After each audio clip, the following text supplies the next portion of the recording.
श्री शिव महापुराण पंचमी उमा संहिता अथैक चत्वारिंशोऽध्यायः। पितरों की महिमा के वर्णन क्रम में सप्त व्याधों के आख्यान का प्रारंभ।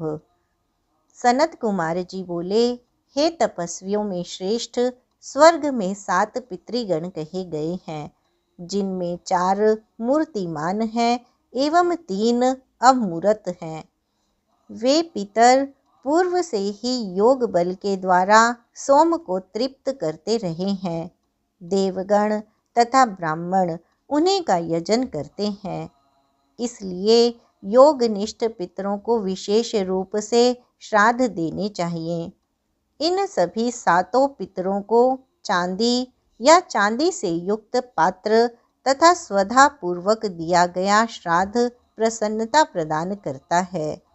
जो मनुष्य अग्नि, सोम तथा यम का आप्यायन कर अग्नि में उद्गायन करता है अथवा अग्नि के अभाव में जल में उद्गायन करके भक्ति से पितरों को तृप्त करता है, उससे संतुष्ट हुए पितर उसे भी संतुष्ट करते हैं।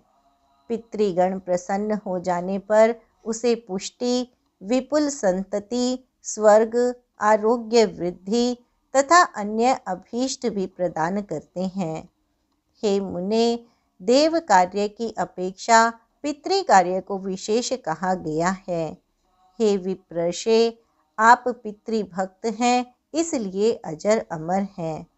हे मुने, योग से भी वह गति नहीं प्राप्त होती जो पितृभक्त को प्राप्त होती है। इसलिए हे महामुने, विशेष रूप से पितृभक्ति करनी चाहिए।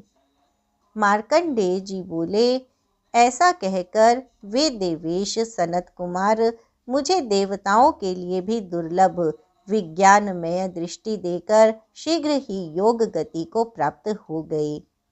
हे भीष्म, सुनो। पूर्व समय में कुछ ब्राह्मण रहते थे जो भरद्वाज के पुत्र थे।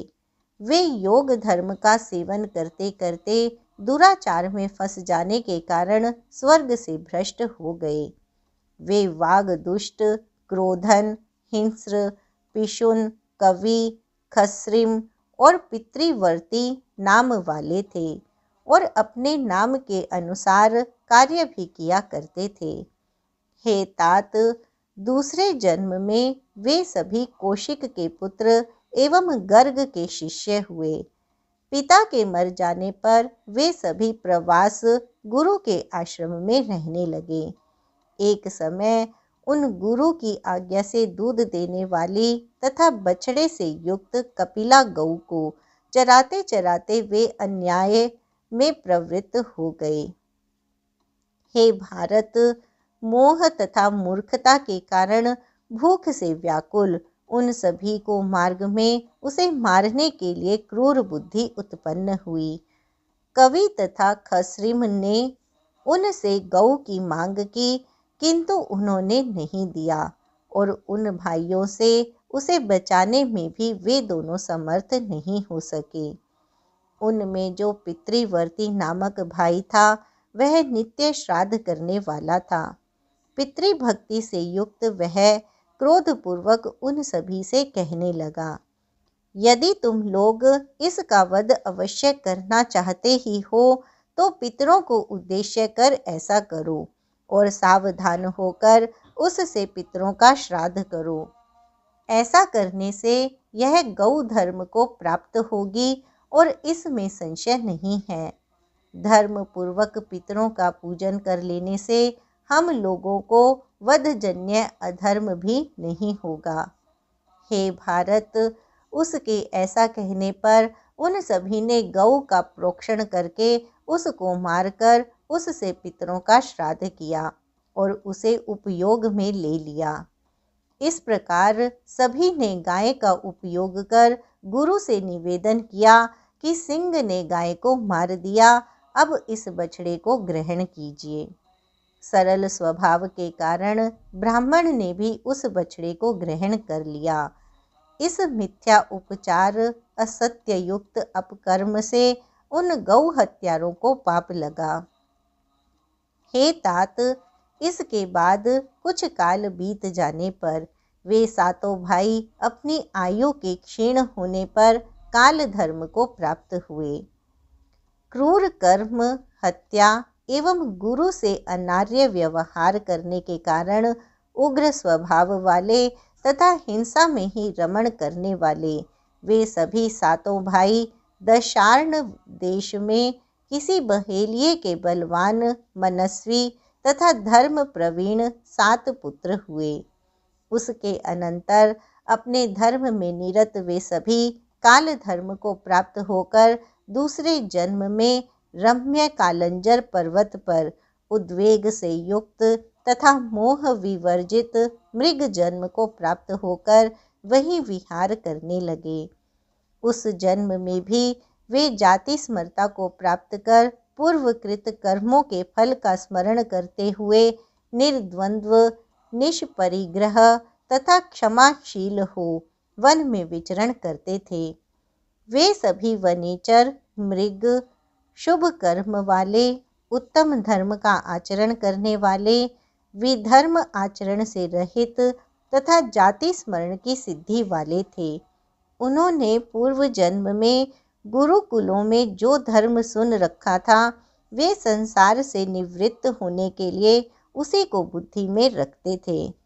उसके अनंतर उन तपस्वी मृगों ने बिना यत्न के प्राप्त आहार को ग्रहण करते हुए वहीं पर्वत के मध्य में अपने प्राणों का त्याग कर दिया। हे भारत, हे नृप, उन पतितों के जो स्थान थे वे आज भी कालंजर पर्वत पर दिखाई पड़ते हैं। इस शुभ कर्म के प्रभाव से वे शुभ तथा अशुभ दोनों से मुक्त हो गए।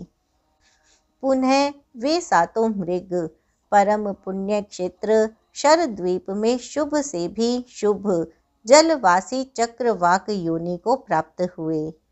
वे सहचारी धर्म का त्याग करके मुनियों की भांति धर्म निरत होकर रहते थे। वे पक्षी निसंग, निर्मम, शांत, निर्द्वंद्व, निष्परिग्रह, निवृत्ति तथा निवृत्त नाम वाले थे। वे सभी ब्रह्मचर्य परायण तथा धर्म निरत थे। जाति स्मरण वाले तथा अभ्युदय से युक्त वे सातों पक्षी विकार से रहित हो सर्वदा एक ही स्थान में निवास करते थे। उन्होंने ब्राह्मण योनि में जो गुरु के प्रति दोषपूर्ण मिथ्या आचार किया था, इस कारण उन्हें पक्षी योनि प्राप्त हुई, किंतु श्राद्ध करने के कारण उन्हें ज्ञान बल रहा। उन्होंने व्यवस्थित होकर पितरों को प्रसन्न करने के निमित्त श्राद्ध किया था, इसलिए उन्होंने क्रम से उत्कृष्ट गुणों से युक्त ज्ञान तथा जाति को प्राप्त किया। पूर्व जन्मों में गुरुकुलों में उन्होंने जो ज्ञान सुना था वही ज्ञान उनमें बना हुआ था, अतः सबको ज्ञान का अभ्यास करना चाहिए। उस योनि में वे पक्षी सुमना, सुवाक, शुद्ध, पंचम, छिद्र दर्शक, स्वतंत्र और सुयज्ञ नाम वाले हुए। हे महामुने, वन में विचरण करने वाले उन धर्मात्मा पक्षियों के सामने जो सुंदर घटना घटी उसे आप सुने। नीप देश का बड़ा प्रभावशाली तथा श्रीमान राजा विभ्राज एक समय अंतःपुर की स्त्रियों से युक्त हो उस वन में आया। सुख संपन्न तथा राज्य शोभा युक्त उस राजा को आया हुआ देखकर स्वतंत्र नामक उस चक्रवाक ने यह इच्छा की, इस निश्चल तप एवं निरंतर उपवास से मैं अत्यंत शिथिल हो गया हूँ। यदि मेरा कुछ पुण्य, तप, नियम हो तो उसके करने से प्राप्त हुए पूर्ण फल से मैं इसी के सदृश संपूर्ण सौभाग्य का पात्र हो जाऊं। मार्कंडेय जी बोले। उसके बाद दोनों सहचारी चकवों ने कहा कि हम दोनों तुम्हारे राजा होने पर तुम्हारे प्रिय तथा हितैषी मंत्री होवें। तब ऐसा ही हो, ऐसा उनके कहने से उन योगात्मा की वैसी ही गति हो गई जिससे दोनों चकवों ने मंत्री होने के लिए अपनी बात की थी। तदुपरांत उन तीनों पक्षियों से चौथा पक्षी शुचिवाक कहने लगा, योग धर्म को प्राप्त करके भी ऐसा वर चाह रहे हैं। तुम कर्म की बात कह रहे हो, अर्थात कर्म बंधन में बंधना चाहते हो, तो अब मैं जो कह रहा हूँ उसे सुनो। हे तात, तुम श्रेष्ठ कामपिल्य नगर में राजा होगे एवं योग से भ्रष्ट हुए ये दोनों चक्रवाक तुम्हारे मंत्री होंगे।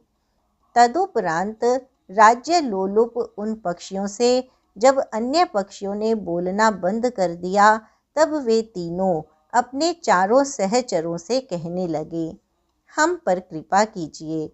तब उनमें से सुमना नामक पक्षी बोला, तुम लोगों का शाप भी मिट जाएगा और तुम लोग पुनः योग प्राप्त करोगे। यह स्वतंत्र सभी प्राणियों की भाषा का जानकार होगा।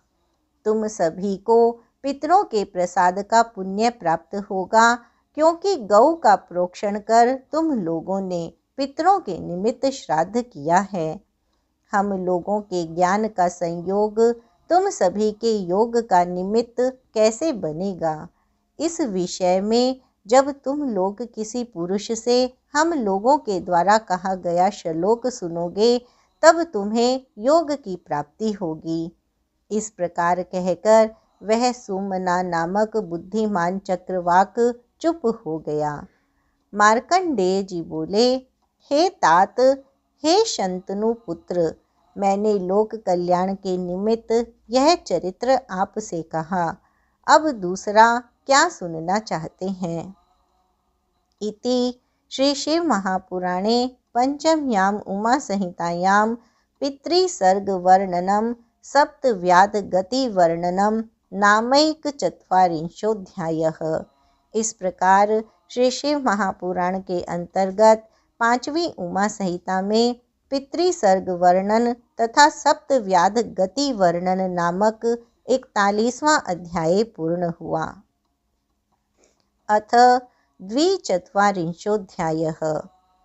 सप्तव्याध संबंधी श्लोक सुनकर राजा ब्रह्मदत्त और उनके मंत्रियों को पूर्व जन्म का स्मरण होना और योग का आश्रय लेकर उनका मुक्त होना। भीष्म जी बोले, हे मार्कंडेय जी, हे महाप्राज्ञ, हे पितृभक्तों में श्रेष्ठ, हे मुनि श्रेष्ठ, इसके अनंतर क्या हुआ, कृपया आप बताइए। मार्कंडेय जी बोले, तदुपरांत उनका जन्म मानसरोवर के हंसों के रूप में हुआ। वे मानसरोवर में विचरण करने वाले 7 पक्षी धर्म योग में तत्पर हो पवन तथा जल का आहार करते हुए अपना शरीर सुखाने लगे। इधर नीप देश का वह राजा उन पक्षियों की योगचर्या को देखकर योग धर्म की प्राप्ति की अभिलाषा करता हुआ अंतःपुर की स्त्रियों के साथ नंदन वन में इंद्र के समान क्रीड़ा कर भार्या सहित अपने नगर को चला गया। उसका अनूह नामक परम धर्मात्मा पुत्र था। उस पुत्र को राज्य पर स्थापित करके उसने वन की ओर प्रस्थान किया और जहाँ वे सहचारी हंस पक्षी थे, वहीं पर वह महातपस्वी निराहार रहकर वायु भक्षण करते हुए तप करने लगा। उससे विभ्राजित होने के कारण वह वन योग सिद्धि प्रदायक वैभ्राज नाम से विशेष प्रसिद्ध हुआ। वहीं पर योग धर्म में तत्पर उन 4 पक्षियों ने तथा योग से भ्रष्ट शेष 3 पक्षियों ने अपने शरीर का त्याग किया। पुनः वे कामपिल्य नामक नगर में ब्रह्मदत्त आदि नाम वाले 7 निष्पाप महात्मा हुए। उनमें 4 को तो अपने पूर्व जन्म की स्मृति बनी रही, किंतु शेष 3 पूर्व जन्म की स्मृति के नष्ट हो जाने से मोह में पड़ गए थे। उनमें स्वतंत्र नामक चक्रवाक महातेजस्वी अणूह के पुत्र ब्रह्मदत्त नाम से विख्यात हुआ। छिद्रदर्शी और सुनेत्र पूर्व जन्म में उसके साथ रहने के कारण उसी नगर में वेद वेदांग पारगामी क्षोत्रिय पुत्र हुए। पंचाल ऋग्वेदी था और आचार्यत्व करता था। पुंडरीक के 2 वेदों का ज्ञाता होने से छंदोगान करने वाला और अध्वर्यु हुआ। इधर राजा ने अपने पुत्र ब्रह्मदत्त को पाप रहित देखकर उसका राज्याभिषेक करके परम गति प्राप्त की। पंचाल और पुंडरीक के भी पिता ने अपने दोनों पुत्रों को राजा के मंत्री पद पर अभिषिक्त कर वन में जाकर परम गति प्राप्त की। हे भारत, ब्रह्मदत्त की सन्नति नामक भार्या थी। वह अपने पति में अनन्य भाव से रमण करती थी। हे राजन, सहचारी चक्रवाक उसी कांपिल्य नगर में किसी दरिद्र क्षोत्रिय के पुत्रों के रूप में उत्पन्न हुए। धृतिमान, सुमहात्मा, तत्वदर्शी और निरुत्सुक उनके नाम थे। वे सभी चारों वेदाध्ययन संपन्न और सांसारिक दोषों के ज्ञाता थे। एक समय इन योग निरत सिद्ध पुरुषों ने परस्पर विचार किया और अपना कल्याण करने के लिए वे शिवजी के चरण कमलों में प्रणाम कर प्रस्थान करने लगे। उस समय पिता के द्वारा रोके जाने पर उन सभी ब्राह्मणों ने अपने पिता से कहा, हम आपकी आजीविका की व्यवस्था किए जा रहे हैं, जिससे आपका निर्वाह हो जाएगा। आप मंत्रियों सहित निष्पाप ब्रह्मदत्त राजा के पास जाकर महान अर्थपूर्ण इस श्लोक को सुना देना। इस श्लोक से हर्षित हुआ राजा अनेक ग्राम तथा नाना प्रकार की भोग सामग्री देगा। इस प्रकार कहकर वे अपने पिता की पूजा कर और योग धर्म प्राप्त कर परम शांति का अनुभव करने लगे। उन चारों के पिता भी अपने महात्मा पुत्रों के द्वारा कहे गए श्लोक का अध्ययन कर कृतकृत्य हो गए। उसने राजा के पास जाकर मंत्रियों की उपस्थिति में उस श्लोक को सुनाया। जो दशार्ण देश में 7 व्याध हुए, कालंजर पर्वत पर 7 हरिण हुए, शरद्वीप में 7 चक्रवाक और पुनः मानसरोवर में 7 हंस हुए, वे ही कुरुक्षेत्र में वेद वेत्ता ब्राह्मण हुए हैं। 4 तो अपना रास्ता पार कर चुके, अब 3 शेष तुम लोग क्यों इस जगत के दुर्गम मार्ग में भटक रहे हो।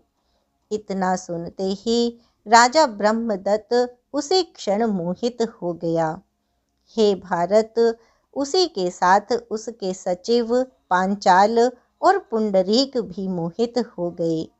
फिर वे मानसरोवर का स्मरण करते ही योग को प्राप्त हो गए। उसके अनंतर ब्रह्मदत्त ने उस ब्राह्मण को बहुत सा रथ, भोग सामग्री एवं धन दिया और अपने विश्वक्सेन नामक शत्रुहंता पुत्र को राज्य पर अभिषिक्त कर स्वयं पत्नी समेत वन चला गया और योग बल से श्रेष्ठ गति को प्राप्त किया।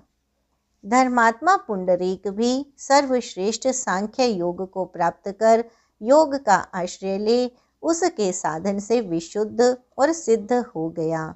इसी प्रकार महातपस्वी पांचाल ने भी वैदिकों में प्रसिद्ध क्रम पाठ तथा शिक्षा का प्रणयन कर उत्तम कीर्ति तथा योगाचार्य गति मोक्ष प्राप्त की। जिन शूरों को मुक्ति की इच्छा हो, वे भगवान सदाशिव के चरण कमलों का ध्यान कर अपना पाप नष्ट करें।